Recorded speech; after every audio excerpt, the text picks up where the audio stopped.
always take chances. Continuously take chances. Continuously be courageous, because there's always greater on the other side of your try. On the next Be the Model, we introduce Hall of Famer and All-American athlete, author, mindset coach, motivational speaker, businesswoman and entrepreneur, the unstoppable, remarkable Lashawn Gee.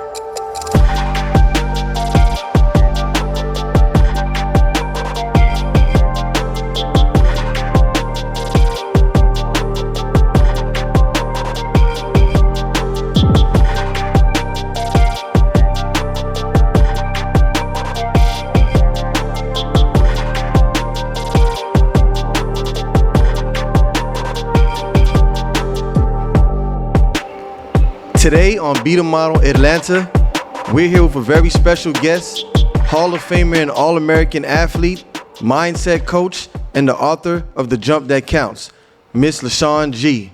How you doing today, Lashawn? I am well. Thank you for asking. How are you today? I'm all right. Atlanta been treating us pretty well. We like the atmosphere. We love the city, the nightlife. Everything's been going good. Awesome. You know what? I'll be honest and say this. You probably have gotten more nightlife than I have, because I moved here during COVID and I haven't felt as comfortable going out yet, but I'm getting there. Okay. So we have a track star, long jump and hurdles champion, 21-time district champion, 14-time regional champion, All-State 97 through 99, All-American in 1999. And much more. Wow, you have a lot of accomplishments. Right? You dug, didn't you? Well, you didn't have to dig too much, but you did your research. I appreciate that. Yes, I was definitely blessed in that gift and talent of track and field, and it's been a part of my life for most of my life. Okay.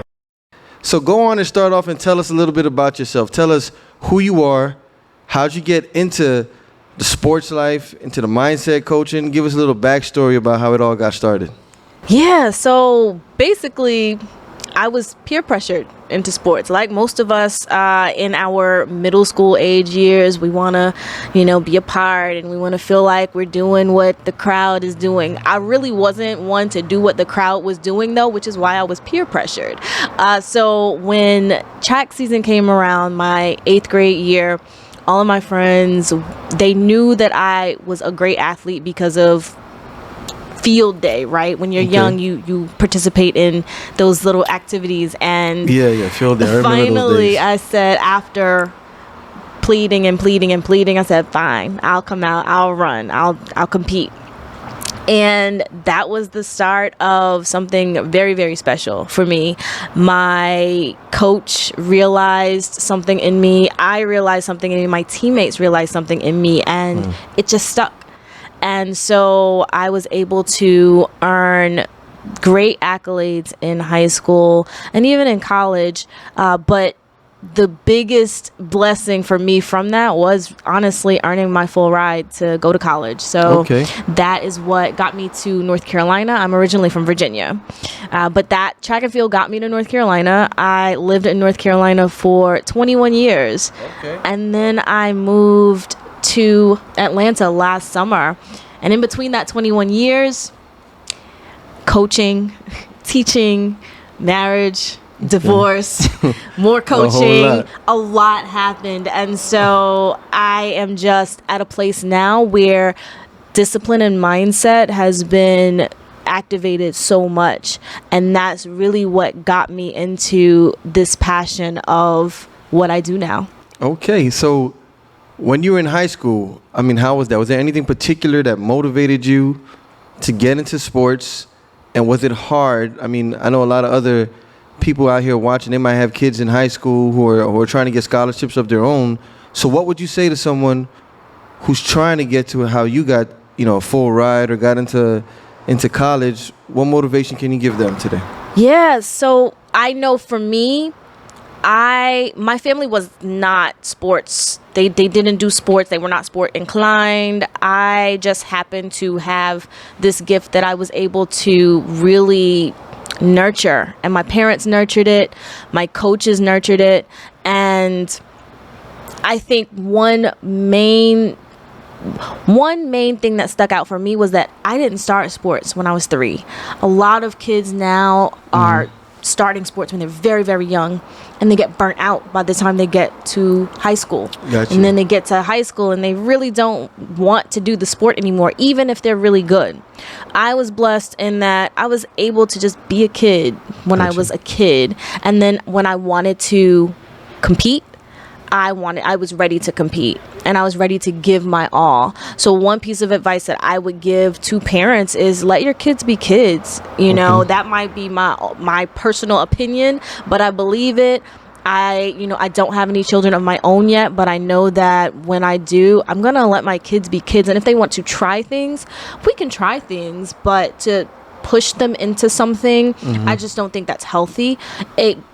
Allowing them to choose gives them the opportunity to really focus in on what they like versus what the parent or what someone else might want them to do. So, my kids, everyone might think, oh, Lashawn's going to have kids and they're going to be track stars. But what if they don't want to do track? Okay. Am I going to push them into that? No. If they want to dance, if they want to do gymnastics, if they want to do karate, if they want to ride horses, I don't know. I want them to be able to choose. I want them to be at choice. And I think that's something that young people and adults alike can benefit from, is being at choice and really having that mindset to empower themselves to use that choice for their own benefit. And can you tell us a little bit about your college years when you were actually doing track? I mean, in college, getting these awards. How were those times, and what is it you remember most, or what was like fond memories basically around that time? My favorite times and I'll just say, I'll use track and field in general because it was high school, college, and then some post-collegiate. Okay. But what I remember the most and the best from track and field in high school and college was the camaraderie. Okay. My team, I feel like my teams were the best teams because we were a family. There are some teams that you see them on competition day, you might train together, but you don't really have a relationship outside of what you do. We had a relationship outside of the track. When we left the track, we still communicated. I have some of my closest friends I still have from track and field from high school. And some of my best friends are from track and field in high school and in college. So that is a part that I appreciated. In addition to that, I really can say that I had coaches who poured into us.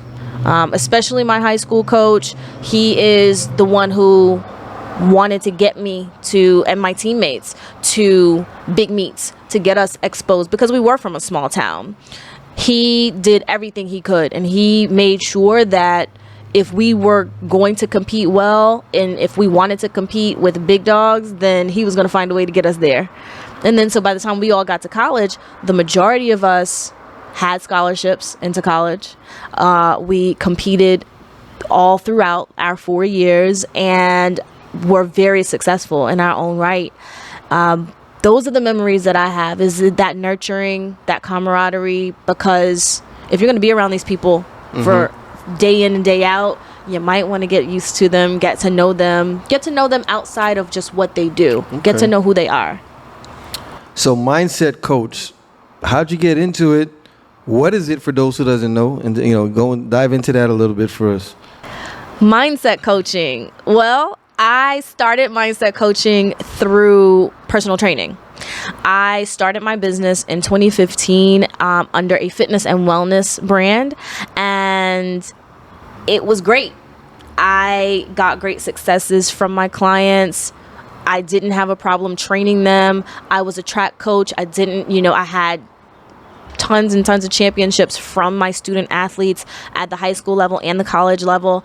And I think my biggest aha was the fact that not only was I getting through to them from the physical side, but even more so, I was equipping them mentally. Okay. So I was equipping them to get through those practices when it hurt the most. I was getting them to get it when I wanted them to warm up and have a routine that worked for them. Got you. I definitely feel like they helped me to hone in on what this discipline and mindset coaching is, because learning from them, seeing them grow up, because I have student athletes who are in their 30s, which is crazy to me, but that is the space I get to see them flourish. Gotcha. I get to see that how I have impacted their lives. And so outside of training,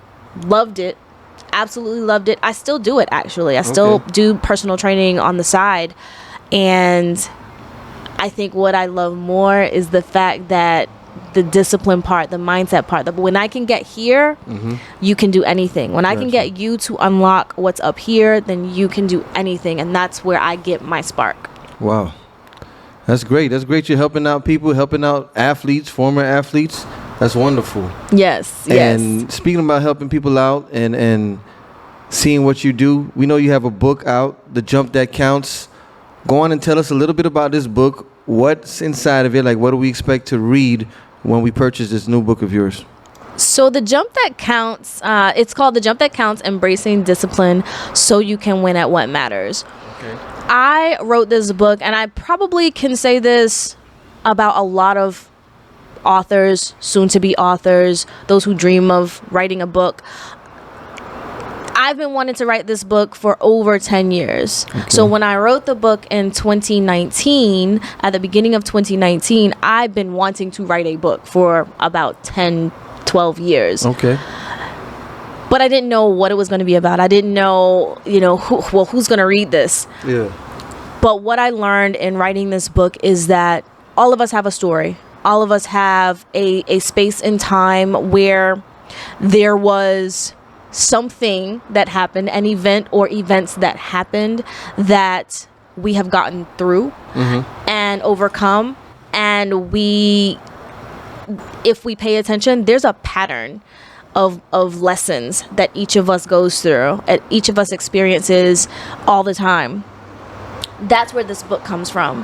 Nice. I have had various accounts in my life where discipline has been activated either in my life or those closest to me. Like in the first chapter, I talk about how my parents adopted. They had 2 of their own children, but they adopted my twin brother and I before we were 1.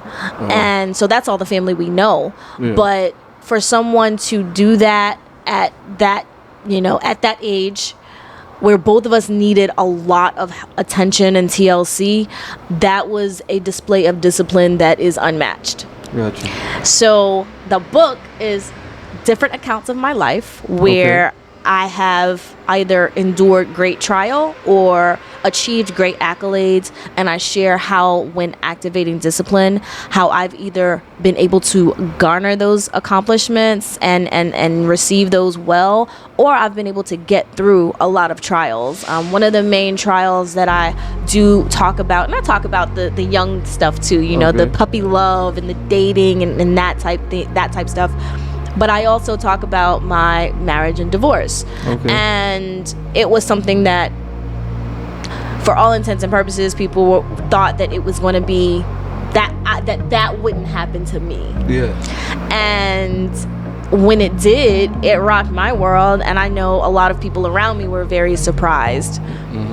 But it's a part of my life that I can honestly say brought me back to my spirituality, my relationship with God. It helped me to tap into my power. It helped me tap into my resilience and my perseverance. And it really showed me a level of patience that I didn't even realize I had, a level of strength that I didn't realize I had, and just the gumption to keep going, because a lot of people could crumble in that situation. But it was a blessing. Was it something that I wanted? No. But on the other side of it, best thing that could have happened, because it taught me so much. And there's always greater on the other side of trials. Always. Yeah, I think trials help us to be greater. They push us to our greater self. When you get knocked down, when you realize you didn't pick the right path, it kind of like motivates you a lot of times to become even greater than you were before. And if you could go back 10 years ago and give your younger self advice on life, on love, on business, what advice would you give her? That is a great, a great question. What would I tell my younger self on life, love, and business? So I would even go back. I mean, if we're talking 10 years, I would even go back 20 years, Okay. To when, dating was different, when technology was hella different. I would tell my younger self in life to always take chances, continuously take chances, continuously be courageous, because there's always greater on the other side of your try. Got you. Always greater on the other side of your try. So keep trying, keep being courageous, keep jumping. I would tell my younger self about love, to always be open and always see every event, every experience as neutral. It is what it is, Express yourself in the way that is most authentic to you, and you will always attract that is for you. Gotcha. And anything that's not for you, you won't even have to do anything. It will make itself exit stage left.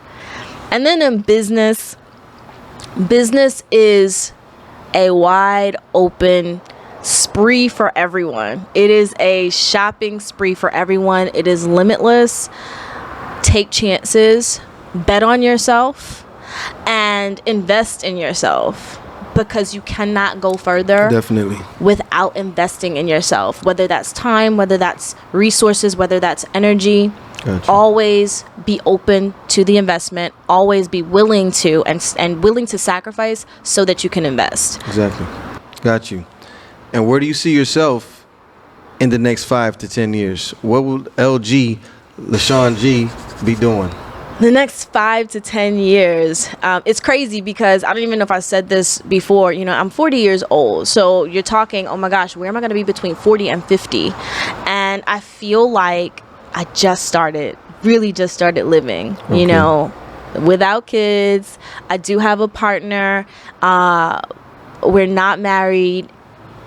And yet I feel like even after all I've accomplished, even after all that I've experienced, I am just getting started. Yeah.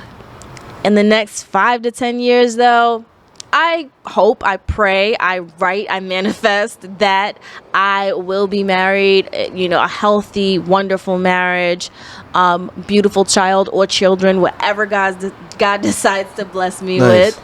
I will have a thriving business. So my Yeah. business is in consulting, speaking, and coaching. I think that for me, being able to continuously impact, being able to continuously build legacy for my children and my family is so important. And I just want to be able to continuously focus on what matters and continuously cut the fluff, because I feel like we all have so much fluff in our lives these days, right? Yeah, we so do. many distractions. And I just really want to continuously focus on what and who matters to me. Yeah, that's right. It's about what and who matters. That's right. And in a political aspect, dealing with racial injustice, how do you feel racially in the United States? Is it do we still have it a harder time being black as a black woman or a black man becoming successful? And if so, how do we get over it? As a mindset coach, how would you tell a young black woman, a young black man, how to get through things if there is racial discrimination? I will say this. Do I believe it can change? I believe it can change. I also believe it's going to take a very long time. We can only make our drop in the water, but that ripple effect is really what matters. Gotcha. So if we continuously make our drop in the water, we continuously impact the way that we can impact best, I think black men, black women, people of color will always prevail. Always. I think what's been going on, but now what is now being amplified because of technology. The reason it's still so rampant is because those little drops that people make in the water become less and less because of fear. I think it becomes less and less because we don't believe. And that's one thing we cannot stop doing. I mean, think about kids.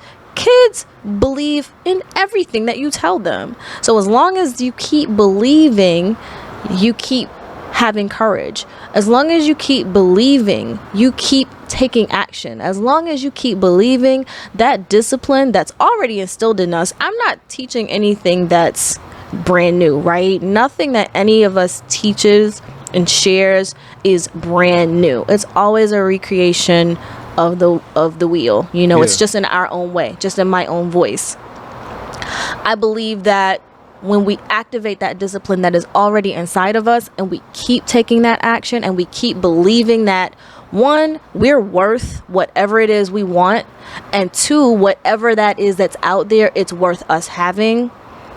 When we focus on that and we take action to make that happen every day, consistently, regularly, and it's making positive impact in your life and other people's life, I think we're unstoppable. I think Black people are amazing and unstoppable and the most creative people on this planet. That's my personal opinion. Nice. I think so too. I think we're amazingly creative, and if we continuously tap into that and just believe that with that talent that we have, we're able to create greatness, there's nothing we can't do. Got you. And what advice would you give a young girl trying to follow in your footsteps? They see you as a motivational speaker. They see you as a role model, and they're trying to follow your path. What advice would you give to them? Affirm yourself daily.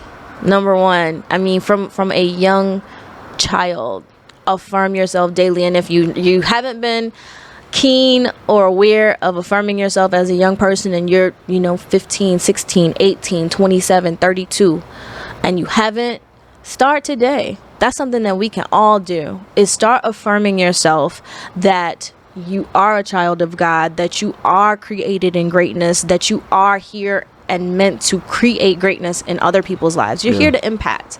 You're here to serve. And I'm a person who is all about serving.